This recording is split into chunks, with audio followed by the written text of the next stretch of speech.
चलिए विद्यार्थियों, तो आज की अपनी इस क्लास में हम लेने जा रहे हैं कक्षा 12वीं के जीव विज्ञान विषय का अध्याय 1 जीवों में जनन। इस अध्याय के हम यहाँ पर कुछ महत्वपूर्ण प्रश्न और उनके संभावित उत्तरों पर चर्चा करेंगे। तो जैसा कि हमने यहाँ पर पहला प्रश्न लिया है, जीवों के लिए जनन क्यों अनिवार्य है? और साधारण सा आंसर है। वैसे भी सभी को ये सामान्य जानकारी है और होती ही है कि जीवन की निरंतरता को बनाए रखने के लिए, जीवन को लगातार चलाते रहने के लिए जनन आवश्यक है ना। तो कोई भी जीवधारी अमर नहीं होता है। जीव मरते हैं लेकिन जीव की प्रजाति बनी रहती है। यह कार्य प्रजनन द्वारा ही संभव होता है। अतः जीवों की प्रजातियों की निरंतरता को पीढ़ी दर पीढ़ी बनाए रखने के लिए प्रजनन अनिवार्य है। ठीक है, तो जीवन की निरंतरता को बनाए रखने के लिए प्रजनन अनिवार्य है। प्रजनन से उत्पन्न हुई जो विभिन्नताएं हैं, जीव को बदलते हुए पर्यावरण हेतु अनुकूलन प्रदान करती हैं।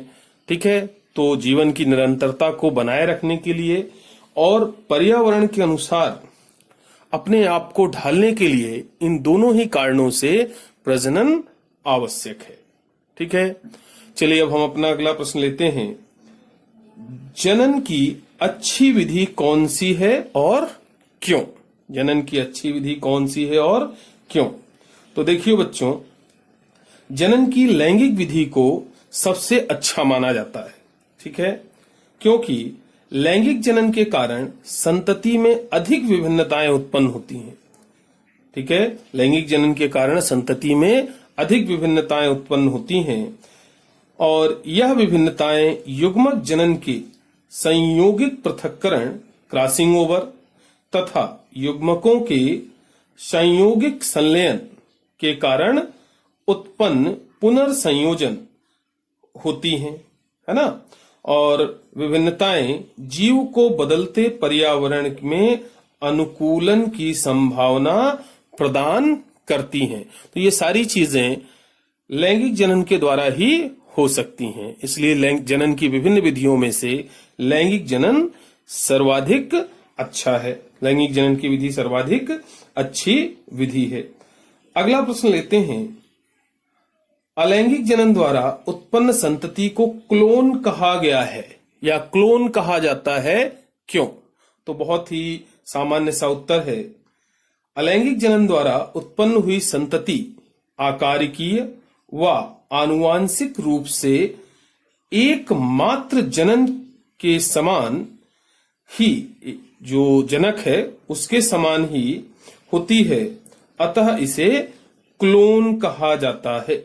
अलैंगिक जनन के द्वारा जो संतति उत्पन्न होती है वह हूबहू अपने जनक की प्रति होती है।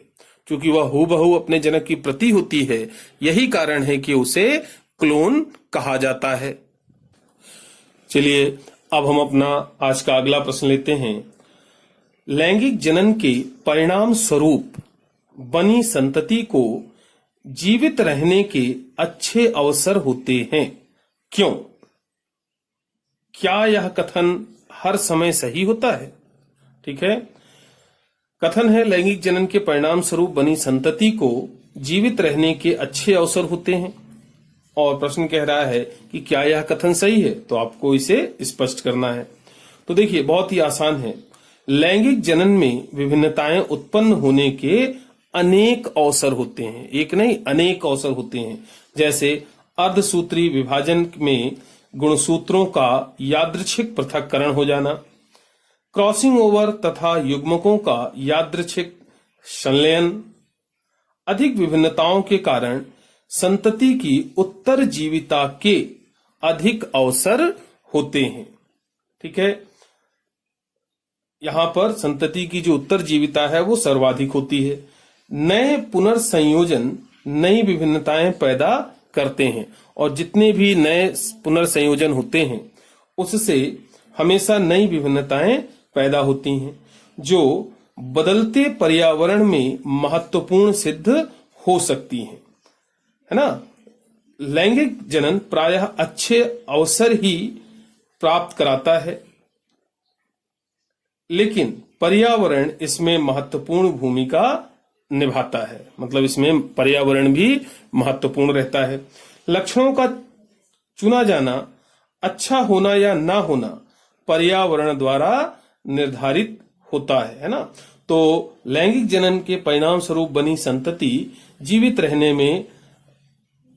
रहने के अच्छे अवसर होते हैं, ये बात सही है। ठीक, चलिए अब अगला प्रश्न लेते हैं।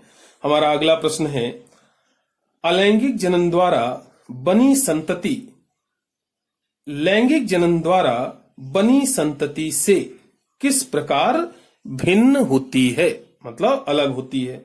बहुत आसान है।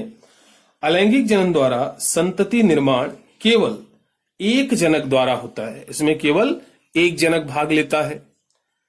यह संतति क्लोन कहलाती है। अलैंगिक जनन की जो संतानें हैं वो हूबहू अपने जनक के समान होती हैं, इसलिए क्लोन कहलाती हैं, क्योंकि यह आकारिकी तथा आनुवंशिकी रूप से जनक के पूर्णतः समान होती हैं, जबकि अलैंगिक जनन में अर्धसूत्री विभाजन तथा युग्मकों का संलयन दोनों प्रक्रिया शामिल होती है। पहले अर्धसूत्री विभाजन होता है, युग्मक बनते हैं और फिर युग्मकों का संलयन होता है।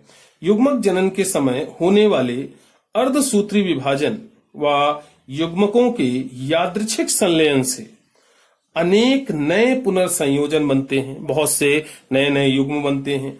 अतः लैंगिक जनक से बनी संतति आनुवंशिक रूप से ना तो जनक के ही पूर्णतः समान होती है और ना ही आपस में समान होती है, ना तो जनक के जैसी होती है और ना ही आपस में एक जैसी होती है। चलिए बच्चों, तो इस क्लास में अब हम इन 5 प्रश्नों के साथ बंद करते हैं। आगे के प्रश्नों पर चर्चा करेंगे अपनी अगली क्लास में। अभी के लिए इतना ही।